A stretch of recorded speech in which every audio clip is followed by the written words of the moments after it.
أعوذ بالله من الشيطان الرجيم. بسم الله الرحمن الرحيم. الحمد لله رب العالمين، الصلاة والسلام على رسول الله محمد وآله وصحبه أجمعين. السلام عليكم ورحمة الله وبركاته. Allah subhanahu wa ta'ala hayırlı günler, hayırlı turmuşlar nasip etsin. Peygamberimiz sallallahu aleyhi ve sellem'den aytgan hadislerinden "Dua miftahur rahmet, vel vudu miftahus salati, ve salatu miftahul cenneti." Yani dua Allah Teala'nın rahmetinin açkışıdır. Dua kılığız. Şulay endi taharet alu, taharetlerini namazının açkışı. Namaz cennetinin açkışıdır. Duaga kelgende Allah subhanahu wa ta'ala Kur'an-ı Kerim'de de bizge müracaat ete. Ey iman getirgen bendeler, bana dua bilen müracaat etegizdi. Qayda gana bulsağız da. Peygamberimiz sallallahu aleyhi ve sellem'nin şulay aytgan sözü var. Allah Teala köp ettirip dua kılışlarını yaratadı. Çünkü Allah Teala gafu soravşılarının şu istiğfarlarına cevap verip onların günahlarını gafu etirge yarata. Köp ettirip gafu soravşılarını istiğfar kılışlarını. Şulay endi köp ettirip dua kılgan kişinin duasına cevap verge yaratadı. Nindi revişte bulsağız, qayda bulsağız da gel anın orunları var, belgilengen vakitleri var, dua kılırız. Dua kılıdan baş tartmağız. Kim baş tarttıysa bu ibadetimden فَنَسْلَوْنَاهَا cehenneme dâhirindi. Yani anı cehennemge üstübenirge taşarız eğer de dua kılmasağız diye. Çünkü dua ibadetin bilgisi, dua Allah Teala karşısında bir tübençiliklik. İkincisi taharet namazının açkışıdır. Taharet namaz için alına. Allah subhanahu teala özü Kur'an-ı Kerim'de bilgilep koygan. Ey iman getirgen bendeler, İza kumtum lis-salat, eğer de namazga basırga tileseniz, fagsilu vujuhakum ve aydiyakum, yüzlerinizde kullarınızı yuvunuz, famsahu ru'usakum, başınızı mesih kılınız, hemen de ayaklarınızı yuvunuz diye. Yani şu revişte taharetini ko'rsat Allah subhanahu teala. Muhammed sallallahu aleyhi ve sellem de şulay bizge taharet bilen jirege koşra, taharetli boluguz diye. Namazga basır aldığından gana tügül, belki her vakitte de taharetli bulurga koşra. Taharetli bulgan vakitte eden balasına şeytan şaba yapışmaz. Bugünkü gündene köbüse eyte, küs deydi, bozuk diye, tigile eyte, bula eyte diye. Elbette taharetli kişiye temiyor. Taharetli kişiye jin şavkımı da yapışmayı. Taharetli kişiye bozuklukta temi, taharetli kişiye küz de temi. Çünkü ol taharet alganda, hani Peygamberimiz sallallahu aleyhi ve sellem aytı, evet ol taharet algan kişine ferişteler saklap yürüyorlardı. Sakalından, yaki terseğinden, yaki bitinden ağıp düşken su tamçıları bir ferişte revişinde bulurdu. Şu su tamçıları kibip bitkençeye kadarı, taharet alganının su tamçıları kibip bitkençeye kadarı, bütün ferişteler şu kişinin için Allah Teala karşında istiğfar kılıp dururlar. Günahlarını gafu et ya Rabbim deyip. Hem şulay endi onun için dua kılıp dururlar. Yani şuna rahmetini indirdi. Rahmetini bir.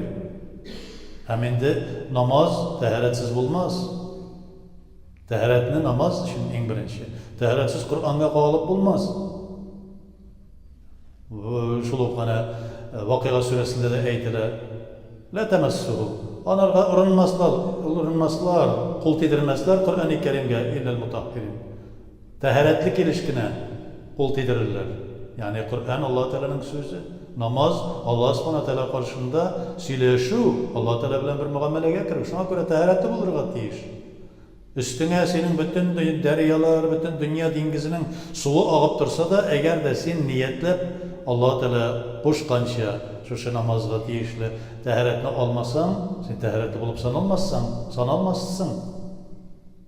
Tertibi bilen bulmazsan. Eğer de endi aldın ise şu taharetini algan vakitte biliptir, sen imin buldun. Seni Allah Teala saklap yürü.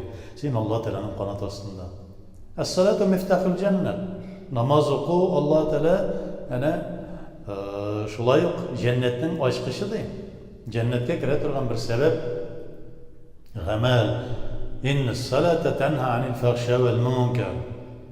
Namaz o'qig'iz, chunki namoz fahishlikdan, qabahatlikdan ham munkaratdan saqlovchi. Bilib turig'iz, siz shu namozni o'qib, namozdan paydo bo'lgan ishingizdagi tartiblilik sizni kishi eti. Namoz o'quv sizning Alloh taolo qarshisida bir ulug' ibodat, Alloh taolaga bir ibodat qilasiz, o'zingizni qo'l ittirib ko'rsatasiz. Sizning qo'l ittirib ko'rsata turgan bir belgi. Shunga ko'ra namozingizni xayrlisi bilan saqlag'iz. Hafizu salavatukum. Namozingizni saqlag'iz. Bu salatul usta.